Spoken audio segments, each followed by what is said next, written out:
Vamos a alejarnos de estos temas fuertes de la política que han generado mucha expectativa en el país alrededor del pedido de inicio ya formal de juicio político al presidente de la República. Hemos abordado desde diferentes aristas el tema y ahora nos vamos a ocupar de un tema más bien local que siendo político es un tanto más llevadero, está más cercano a nosotros. Vamos a hacer un análisis del desempeño del Consejo Metropolitano de Quito en su conjunto en lo que a producción legislativa se refiere. Ustedes entienden que los concejales son como o se asemejan en su función a los asambleístas, mientras el alcalde se asemeja a su función con el presidente de la República.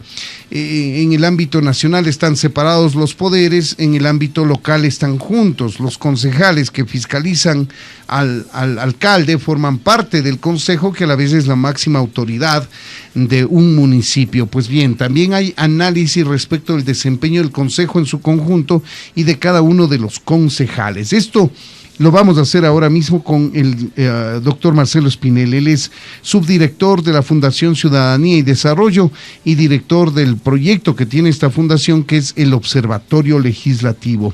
Hola Marcelo, ¿cómo estás? Buenos días, bienvenido a Ecuador a las 7. Freddy, muy buenos días. Para mí realmente es un gusto poder estar acá. Un cordial y atento saludo a tu audiencia.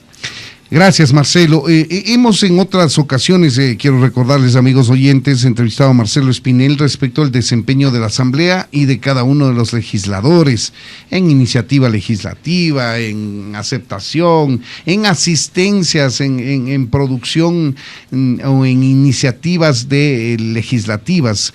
Ahora vamos a hacer lo propio con la medición que ha hecho en el marco del Consejo Metropolitano de Quito. Marcelo, cuéntanos cuál es, qué sacas tú en blanco y negro de este análisis que han hecho. Creo que podemos empezar por lo siguiente. Este análisis, Freddy, es posible porque, y esto creo que es algo que los quiteños debemos tener en cuenta, el Consejo Metropolitano de Quito es uno de los consejos municipales más transparentes del país. Hace poco nosotros... Transparentes como práctica, dices tú. Exactamente, es un tema en el cual el Consejo Metropolitano lo que hace es entregar información a la ciudadanía sobre quiénes son los concejales, qué tipo de proyectos de ordenanza presentan, si asisten o no asisten a votar. Y nosotros hicimos un informe hace un par de meses comparando el Consejo de Quito, el de Guayaquil y el de Cuenca. En Guayaquil no sabes nada, no puedes conocer qué se está presentando, qué se está discutiendo, qué se está votando. En el caso de Cuenca es algo muy similar. Entonces partamos de que Quito tiene buenos niveles de transparencia institucional a nivel del Consejo Municipal. ¿Los tiene ahora o los ha tenido, digamos, tradicionalmente? Lo hemos venido trabajando en los últimos años desde Fundación Ciudadanía y Desarrollo, pero también desde una figura que tal vez no es muy conocida para la ciudad, que es el Consejo Consultivo de Gobierno Abierto. Ajá. Desde el año 2016, que Quito tiene una ordenanza de gobierno abierto, esto ha permitido que la ciudad eleve sus niveles de transparencia y de participación. Y uno de los puntos exitosos de todo este proceso, que inició en la administración de Mauricio Rodas y que ha sido continuada por los otros alcaldes, es precisamente la transparencia del Consejo Municipal. Y a partir de esto es que podemos tener datos que le pueden servir a la ciudadanía para identificar si sus concejales están o no están trabajando. Vamos a ver, están sintonizados con la ciudad, como dicen, que se sacan la camiseta política y se ponen la de la ciudad. Vamos a ver qué arroja como resultado este análisis que hace y en buena hora que reconoce, o mejor dicho,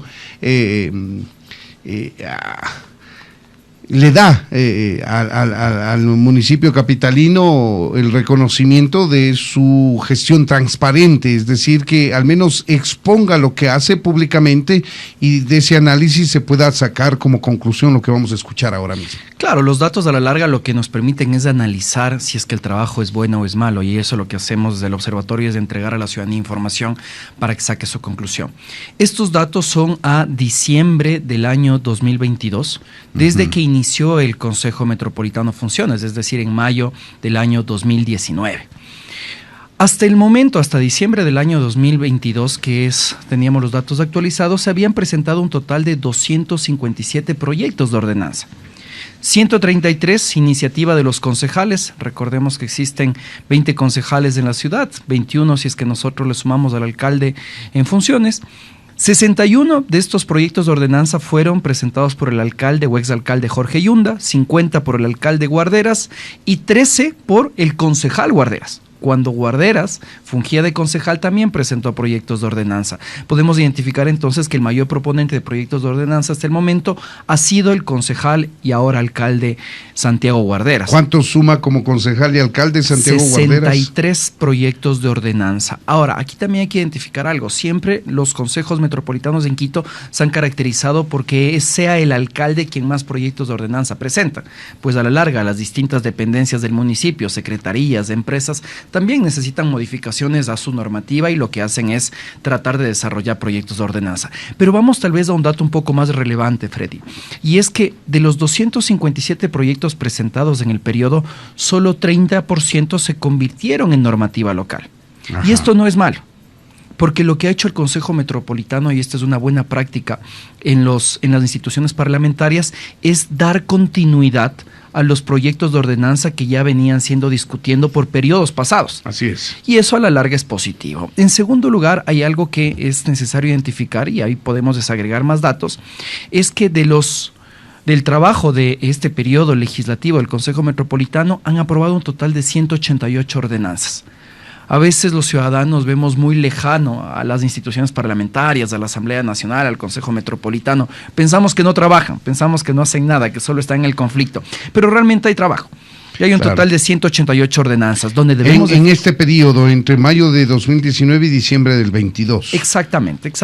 Ahí tal vez lo que podríamos identificar, Freddy, son los temas. Y en los temas pues ya nos llama mucho la atención que el 75% de estos proyectos de ordenanza refieren a desarrollo urbano y en su gran mayoría regularización de barrios. Y una de las discusiones que se plantean aquí es que si es que la regularización de un barrio debería ser decidida por un ente eminentemente político o por un ente técnico. Porque también lo que suelen hacer, en este caso los candidatos a concejales, los concejales, es hacer este tipo de ofertas de campaña. Para tratar político, ¿no? Exactamente, para tratar de ganar adeptos, y esto puede generar problemas. Y otro de los aspectos que también están contenidos dentro de este 75% de ordenanzas son las referentes a la aprobación de proyectos urbanísticos. Y eso a la larga es uno de los temas que debe interesarnos como ciudadanos, porque si es que el día de mañana nos hacen los megaproyectos urbanísticos en zonas que tal vez no están preparadas para aquello, aparecen los problemas de el tema de agua potable, alcantarillado, que tal vez no existe, o sobre todo movilidad. Claro. Entonces hay que ponerle atención a eso. El 25% son otras temáticas como fomento del turismo, fomento del desarrollo productivo, ambiente, movilidad, etcétera. Yo creo que este tipo de datos nos pueden permitir a los ciudadanos y sobre todo a los nuevos concejales identificar hacia dónde orientar el desarrollo normativo de la ciudad. Interesante información la que acabas de revelarnos, una producción legislativa fértil, se puede decir, ¿no? Se ve que se han preocupado por generar normas que rijan en la ciudad, porque esa es la ordenanza. La ordenanza tiene, digamos, analógicamente se la puede poner como una ley, pero que rige exclusivamente para la ciudad, para quienes vivimos dentro de Quito, es la ordenanza. Hay una producción legislativa aparentemente fértil y la iniciativa definitivamente la tiene el Ejecutivo local y particularmente el actual alcalde Santiago Guarderas. Exactamente, y ahí tal vez para poder tener un matiz, a pesar de que se puede obtener esta información a diferencia de otros municipios, hay algo que sigue siendo opaco en el municipio de Quito, específicamente en el Consejo Metropolitano. Las observaciones a los proyectos de ordenanza, a la larga, si es que un concejal me ofrecía X o Y, yo necesito saber si es que dentro de los debates de las comisiones del Pleno está presentando observaciones que traten de ir en consonancia con aquello que me ofreció en campaña. Es información que no se puede conocer. Los proyectos de resoluciones... ¿Por qué no se puede conocer eso, Marcelo? Esta información hasta el momento no se ha transparentado, y esto yo creo que se debe a dos razones. La primera es que hay muchos concejales que prefieren presentar únicamente su observación de forma verbal, no por escrito. Ajá. y eso hace que no se pueda dar un correcto seguimiento por parte de la Secretaría. Nosotros siempre alentamos a los concejales a que se presenten las observaciones por escrito. Hay que decir que se basa en la práctica parlamentaria y entonces lo mismo que se hace en la Asamblea, pues se estila a hacer en estos cuerpos colegiados, es decir, pasar una esquelita o en una hoja 4 por escrito la propuesta que hace cada uno de, en este caso, legisladores. Y ahí, en ese momento, como ciudadano, lo que nosotros podríamos hacer es identificar si es que el concejal está cumpliendo o no está cumpliendo con aquello que nos ofreció en campaña. Y hay un punto que es importante que el municipio de Quito aún tiene como un reto: las votaciones en las comisiones. Y a veces nosotros tal vez no identificamos la importancia de esto. ¿Qué pasa ahí? Hay una de las comisiones que tal vez es la que más ojos deberíamos ponerle, mi estimado Freddy, que es la Comisión de Uso del Suelo. Pues es generalmente la comisión que más le interesa a los concejales, porque es en donde se aprueban los nuevos proyectos urbanísticos, el cambio de tipo de uso del suelo para distintos negocios o proyectos que puedan interesar al sector privado. Y ahí es donde los concejales están tomando decisiones en las cuales pueden existir conflictos de intereses o incluso puede ser una ventana a la corrupción. A la larga, si es que existe una empresa inmobiliaria que esté interesada en obtener una aprobación rápida de un proyecto urbanístico que pueda ser conflictivo, que pueda ser controversial, es necesario que los ciudadanos podamos identificar cómo se tomaron las decisiones de la comisión, quiénes votaron a favor, quiénes votaron en contra, por qué razones. Es importante que el municipio comience a transparentar este tipo de votaciones, como incluso sucede en la Asamblea Nacional. Claro, eso queda, digamos, en desconocimiento absoluto. O sea, solamente se conoce internamente en la comisión y no se puede transparentar aquello. Y yo, si es que quisiera conocer esa información, debería solicitar al presidente de la comisión, o en este caso a la Secretaría del Consejo Metropolitano, a través de un documento, una solicitud de acceso, que me entregue esta información. Y esto toma tiempo. La idea, lo que tú estás pidiendo es que esto sea subido como un ejercicio de transparencia, como en otras decisiones que toma el Consejo. Como exactamente se lo hace en la página de Gobierno Abierto del municipio de Quito, específicamente de Consejo Abierto. Es necesario que avancemos hacia esto. De hecho, Freddy, te cuento que estamos trabajando precisamente ya en el segundo plan de acción de Gobierno Abierto de Quito. Este plan de acción fue aprobado hace un año atrás y lo que busca es tratar de aumentar los niveles de transparencia también en estos ítems. El municipio tiene cerca de un año y medio más para poder lograr esta transparencia de información y esperemos que el alcalde Pavel Muñoz, cuando se posesiona, quiera dar continuidad a este proceso que creo que ha sido positivo para la ciudad. ¿Tiene opción de negarse? Realmente no, porque gracias a la ordenanza de Gobierno Abierto que se aprobó en el 2016, ya a la larga es obligatoria la implementación del Gobierno Abierto en la ciudad. Pero siempre es necesaria la voluntad política para que el aparato administrativo de la ciudad pueda implementar este tipo de prácticas. Por supuesto, Jorge Yunda no se negó, Santiago Guarderas no se negó, y ten la seguridad, Freddy, que al menos desde la Fundación y quienes conformamos el Consejo Consultivo de Gobierno Abierto, que son varias organizaciones y universidades, estaremos pidiendo reuniones a Pavel Muñoz y también incentivándola a que continuemos con esta política. Son las 8 de la mañana con 45 minutos. Para quienes se incorporan a nuestra audiencia, estamos conversando con el abogado Marcelo Espinel. Él es subdirector de la Fundación Ciudadanía y Desarrollo y a la vez es director del Observatorio Legislativo. En relación a este último ámbito de acción que tiene Marcelo Espinel, analizamos la producción legislativa del Consejo Metropolitano de Quito, la iniciativa, hemos pasado revista a esos temas, y no sé qué otros datos te ha arrojado el análisis del trabajo del Consejo Metropolitano de Quito. En el caso de la Asamblea nos has presentado, por ejemplo, quiénes son los más faltones, quiénes son los que más asisten, etcétera. Bueno, tenemos datos al respecto de sí, quienes también como concejales han presentado más proyectos de ordenanza y quienes no. Antes de veamos eso, barajemos eso.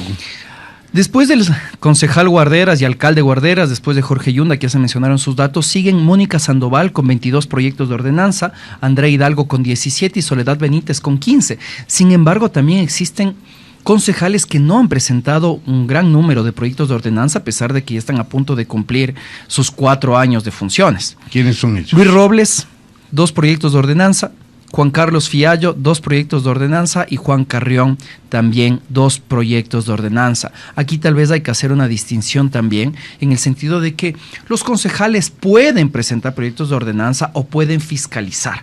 Pueden controlar qué es lo que está haciendo el Ejecutivo, vigilar que se ejecuten adecuadamente los presupuestos, las facultades que tienen.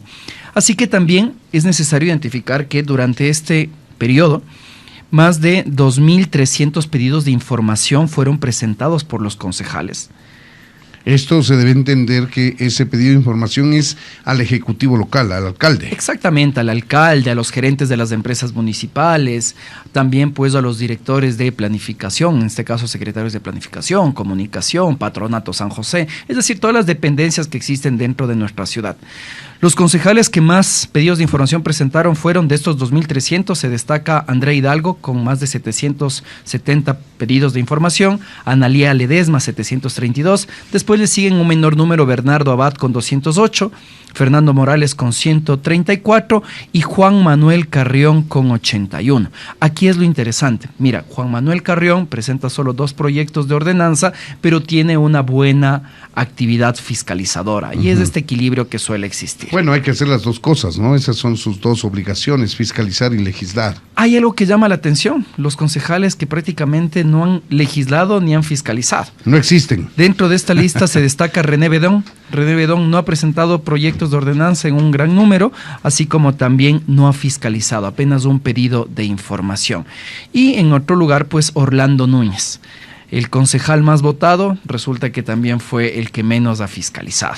Y eso es algo que debemos conocer. Y producción legislativa tampoco. Sí, realmente no es relevante la producción legislativa, no se destaca entre los que más proyectos de ordenanza han presentado y tampoco entre los que menos. Es decir, que no supera el número de 10 proyectos de ordenanza. Vamos ahora a este dato que suele ser el más controversial, ¿no? ¿Quiénes son los que asisten y los que no asisten? Claro que sí. El Consejo Metropolitano de Quito transparenta información sobre las votaciones en el Pleno, Freddy. Es decir, nosotros como ciudadanos podemos saber si es que los concejales nos están o no nos están representando en las decisiones que toma el Consejo. Claro, porque aquí vale aclarar, o sea, puede ser que el asambleísta, el concejal o la concejala llegó a la sesión del consejo, se registra su asistencia y no sé, media hora, 1 hora, 2 horas más tarde, pero antes de que tome algún tipo de decisión el consejo, tiene que irse por alguna u otra razón y entonces resulta un tanto intrascendente su presencia si no expresa con su voto su decisión de ir a favor o en contra de algo que está planteado en el seno del Consejo. Y a la larga, yo creo que la máxima representación, la máxima evidencia del cumplimiento de aquello que nos ofrecieron en campañas a través del voto. Entonces, cuando un concejal no vota, simplemente no está cumpliendo aquello que nos ofreció en campaña.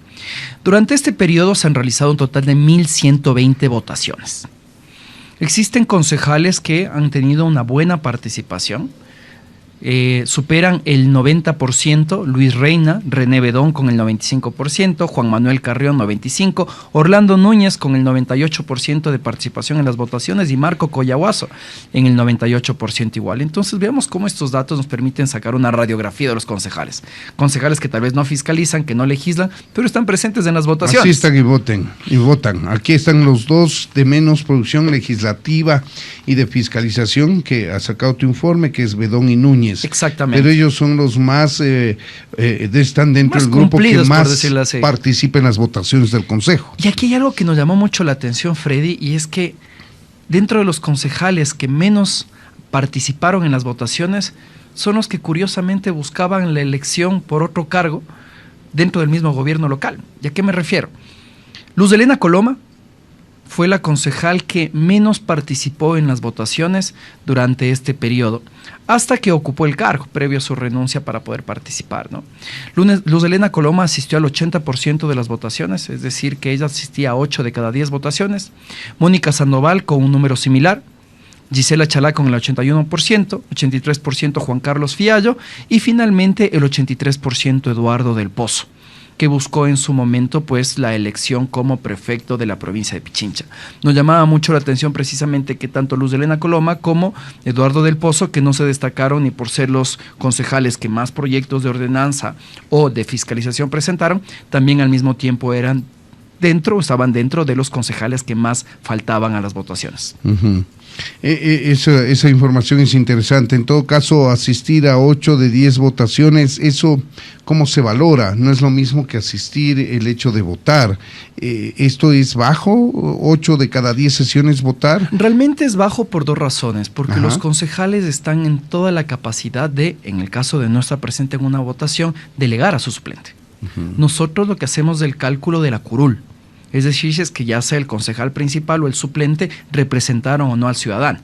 En este caso, los concejales, si es que sabían que no podían asistir, podían haber delegado a su suplente y no lo hicieron. Esa es una muy buena explicación para entender que es baja el nivel de asistencia o votación, en este caso, de los concejales y concejalas que nos has dicho. Y el segundo aspecto ahí, Freddy, es que desafortunadamente la ciudad no ha desarrollado normativa para sancionar a los concejales faltones.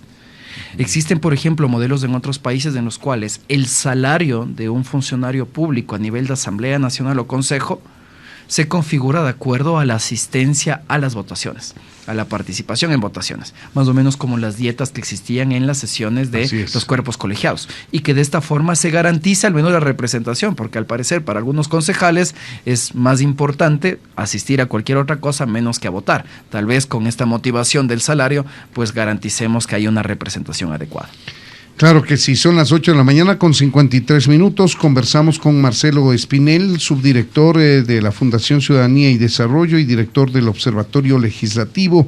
Analizamos el desempeño de los concejales del Distrito Metropolitano de Quito en función de la producción legislativa, en función de su presencia para la votación en la toma de decisiones. ¿Qué otros temas te puede arrojar o quizá ya de manera general el comportamiento del Consejo Metropolitano de Quito, Marcelo?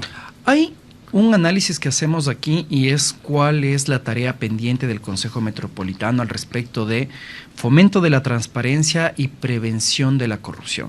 Y existen 3 aspectos que desafortunadamente el municipio aún no ha desarrollado, y en primer lugar son las declaraciones de intereses. Es necesario pensar, ojalá que se lo pueda lograr con la nueva administración, que cada uno de los concejales, que el alcalde e incluso aquellos funcionarios que están en el nivel jerárquico superior en el municipio realicen declaraciones de conflictos de intereses. ¿Qué es esto, Freddy?